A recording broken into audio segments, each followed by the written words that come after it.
Friends, welcome to online support राज।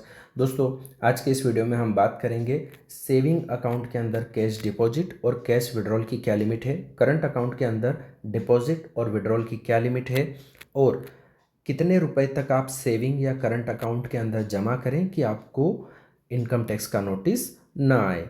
तो दोस्तों, इन सब जानकारी को पाने के लिए आपको इस वीडियो को कंप्लीट देखना पड़ेगा। आप इस वीडियो को पूरा देखें तो आपके सारे कॉन्सेप्ट क्लियर हो जाएंगे। दोस्तों, डिस्क्लेमर, ये वीडियो जो हमने है प्योर नॉलेज पर्पस के लिए बनाया है। आप आपके कोई भी फाइनेंशियल डिसीजन लेते हैं तो अपने चार्टेड अकाउंटेंट को पूछ कर ही फाइनल डिसीजन ले। इस वीडियो को एज ए नॉलेज गेन या नॉलेज पर्पस के लिए ही आप देखें। तो आइए दोस्तों, शुरू करते हैं। सबसे पहले हम बात करते हैं cash deposit limit in saving account.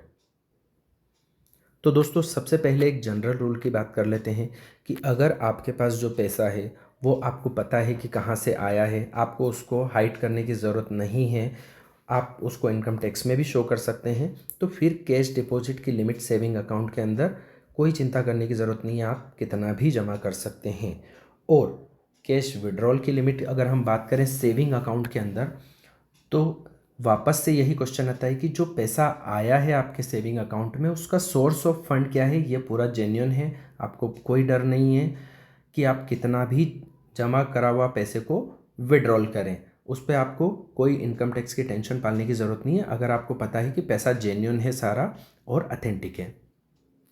आइए दोस्तों, अब हम इसको डिटेल में समझते हैं। तो दोस्तों, आपको ये यहाँ पर बहुत ही अच्छे से समझना होगा कि जो कैश विड्रॉल और डिपॉजिट की लिमिट होती है वो बैंक की अलग होती है और आरबीआई या फिर इनकम टैक्स की अलग होती है। यहीं पर हम सबसे ज़्यादा कंफ्यूज हो जाते हैं। कोई भी व्यक्ति बैंक में जाता है और पूछता है कि सर सेविंग अकाउंट के अंदर कितना जमा कर सकते हैं, तो बैंकर जो आपको बताएगा वो बताएगा उसके बैंक के प्रोडक्ट के फीचर के हिसाब से। तो हमें यहाँ पर ये बात को अच्छे से समझना है कि बैंकों की कैश डिपॉजिट और विड्रॉल की लिमिट उनके प्रोडक्ट के हिसाब से होती है और इनकम टैक्स के अनुसार कैश डिपॉजिट और विड्रॉल की लिमिट अलग अलग होती है। तो इस चीज़ को हम समझते हैं।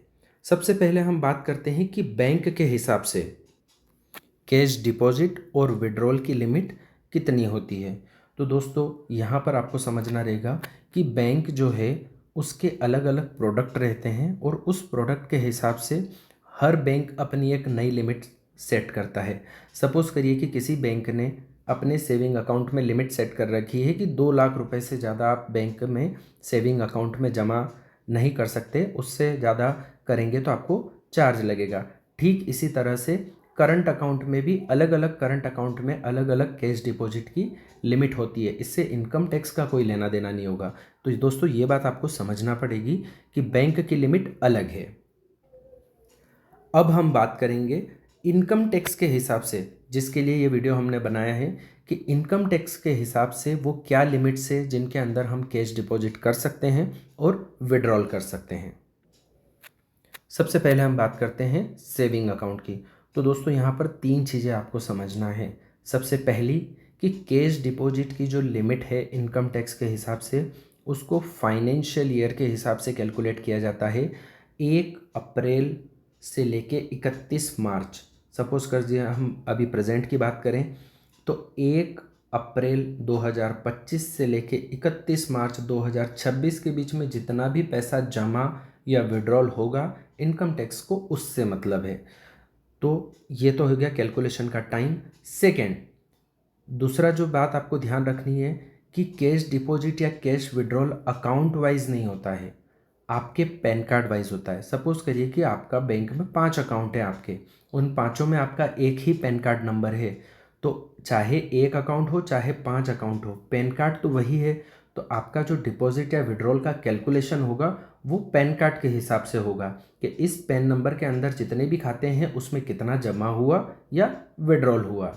अब तीसरी बात यह है कि ये दोनों चीज़ों को मद्देनज़र रखते हुए अगर आपका टोटल डिपॉजिट या विड्रॉल 10 लाख रुपए से ऊपर जाता है तो बैंकों को आरबीआई की तरफ से ये निर्देश रहता है कि किसी भी अकाउंट में पैन कार्ड वाइज अगर लिमिट जो है 10 लाख को क्रॉस करती है तो उस ट्रांजैक्शन को आपको बैंक को आरबीआई को रिपोर्ट करना है as a high value transaction. तो दोस्तों आपको ध्यान रखना है कि सेविंग अकाउंट हो या फिर करंट अकाउंट हो, 10 लाख रुपए से ऊपर जैसे ही आपकी लिमिट जाती है डिपॉजिट या विड्रॉल की, तो उस पे इनकम टैक्स को सूचना बैंक के द्वारा दी जाती है। अब यहाँ पर आपको ये भी ध्यान रखना है कि ज़रूरी नहीं कि जो बैंक ने सूचना इनकम टैक्स डिपार्टमेंट को दी तो हैंड टू हैंड आपके पास में नोटिस आ ही जाएगा, ऐसा नहीं है। वो सारे ट्रांजैक्शन देखते हैं और उनको लगता है कि भेजना है तो भेजते हैं नोटिस, अदरवाइज़ इसके अलग अलग, इसके लिए एक अलग से डिटेल में वीडियो बना दूंगा मैं। लेकिन फ़िलहाल हम अगर लिमिट की बात करें तो वो है 10 लाख रुपए। अब हम बात करते हैं करंट अकाउंट की लिमिट की। तो सेम करंट अकाउंट में भी है, टाइम वही है, 1 अप्रैल से लेके 31 मार्च। पैन कार्ड में जितने भी करंट अकाउंट हुए वो सारे कैलकुलेटेड होंगे और 10 लाख से ऊपर के ट्रांजैक्शन को वहाँ पर रिपोर्ट किया जाता है। दोस्तों एक बात आपको ध्यान रखना ये भी ज़रूरी है कि सपोज़ करिए कि आपने इस फाइनेंशियल ईयर में कैश डिपॉजिट किया है 10 लाख, 20 लाख, 30 लाख या जितना भी, और अभी हैंड टू हैंड आपके पास में नोटिस नहीं आया है, तो इसका ये मतलब नहीं कि आगे जाके नहीं आएगा। इनकम टैक्स आपको 3 साल, 4 साल, 5 साल, 8 साल तक भी नोटिस दे सकता है। अब दोस्तों इसको और हम डिटेल में समझते हैं।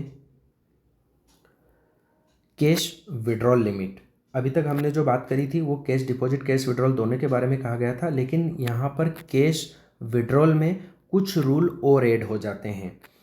तो कैश विड्रॉल की अगर हम बात करें तो चाहे वो सेविंग अकाउंट हो चाहे करंट अकाउंट हो, इसमें कैश विड्रॉल अगर 10 लाख रुपए से ऊपर हुआ तो इनकम टैक्स को सूचना जाती है, ये पहला।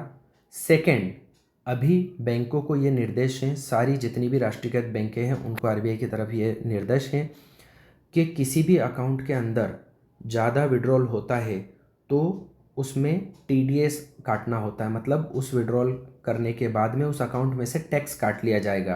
तो इसको हम समझते हैं। तो दोस्तों मैं आगे आपको ये बताऊंगा कि टीडीएस कितने अमाउंट तक विड्रॉल करने पर कटता है और कितना कटता है, इसके बारे में हम आगे बात करेंगे। अभी फ़िलहाल सेफ कैश ट्रांजैक्शन की बात करें तो अभी तक मैंने जितनी जानकारी दी है उसके हिसाब से 10 लाख रुपीज़ को आपको एक बॉर्डर लाइन बना के रखना है कि 10 लाख रुपए से ऊपर डिपॉजिट या विड्रॉल होगा सेविंग अकाउंट के अंदर तो आरबीआई को रिपोर्ट जाएगी। और सेम है करंट अकाउंट के लिए, करंट अकाउंट में भी 10 लाख की लिमिट है। अब दोस्तों ये टीडीएस के बारे में जानना आपको बहुत ही ज़रूरी है, क्योंकि आप अगर आपके सेविंग या करंट अकाउंट से विड्रॉल करते हैं और विड्रॉल करके जब आ जाते हैं तो बैंक आपका उसके ऊपर टीडीएस काट लेती है, और जो कि बहुत ज़्यादा होता है, 20%, 30% तक भी हो सकता है। तो इसको हम समझते हैं। दोस्तों करंट अकाउंट के अंदर टीडीएस के लिए 2 प्रकार के रूल हैं। पहली लिमिट जो दी है वो है 20 लाख रुपए तक और दूसरी लिमिट है 1 करोड़ रुपए तक। तो सपोज़ करिए कि आपका करंट अकाउंट किसी भी बैंक में है, आप 20 लाख रुपए तक विड्रॉल करते हैं तो आपके अकाउंट से कोई टीडीएस या टैक्स नहीं कटेगा। जैसे ही आप 20 लाख रुपए से ज़्यादा विड्रॉल करते हैं, 20 लाख रुपए से लेके 1 करोड़ रुपए तक, तो आपका जो 20 लाख के ऊपर का अमाउंट है उस पर टीडीएस या टैक्स कटेगा। वो 10%, 20%, 30% तक हो सकता है। तो ये टीडीएस जो है 20 लाख से ऊपर कटेगा। तो अब हम ये समझते हैं कि कैसे इससे बचा जाए।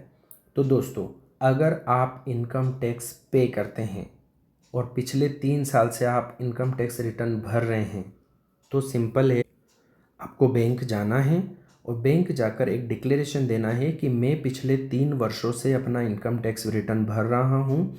उस फॉर्म पे साइन करके वो डिक्लेरेशन आपको बैंक में देना है। तो बैंक आपके कैश विड्रॉल की लिमिट को 1 करोड़ रुपए तक कर देगी। फिर आप 1 करोड़ रुपए तक विड्रॉल कर सकते हैं जिसके ऊपर आपका टीडीएस नहीं कटेगा। अब अगर किसी व्यक्ति को 1 करोड़ रुपए से ज़्यादा विड्रॉल करना है तो उसके लिए दोस्तों 1 करोड़ रुपए से ज़्यादा विड्रॉल करने के लिए आपको बैंक में एक डिक्लेरेशन देना पड़ेगा कि हमारा कार्य कृषि कार्य से संबंधित है। दोस्तों इसके लिए आपका कार्य जो है वाकई में कृषि कार्य से रिलेटेड होना चाहिए। सपोज़ करिए कि आपका पेस्टिसाइड्स का काम है, खाद बीज की दुकान है, या मंडी का आपका लाइसेंस बना हुआ है और मंडी का काम करते हैं आप, तो उसमें कैश विड्रॉल की ज़रूरत लगती है। तो आपको बैंक में जाकर और एक डिक्लेरेशन देना पड़ता है कि मैं पिछले 3 साल से अपना इनकम टैक्स रिटर्न भर रहा हूँ, प्लस मेरा जो व्यवसाय है वो कृषि कार्य से संबंधित है, और उसके प्रूफ के रूप में मैं मेरा मंडी का लाइसेंस लगा रहा हूँ, और उस पर साइन करके जब आप ये बैंक में देंगे, उसके बाद आपकी कैश विड्रॉल की लिमिट 1 करोड़ रुपए से भी अधिक कर दी जाएगी। फिर आप अनलिमिटेड कैश विड्रॉल कर सकते हैं। लेकिन यहाँ पर भी वही कंडीशन आती है कि ये सारी चीज़ें आपको अपने इनकम टैक्स रिटर्न में बतानी होगी, और उसके हिसाब से जो भी टैक्स का कैलकुलेशन होगा वो सीए करेगा। पर बैंक आपका 1 रुपया भी टीडीएस नहीं काटेगी अगर ये 2 डिक्लेरेशन आपने दे दिए हैं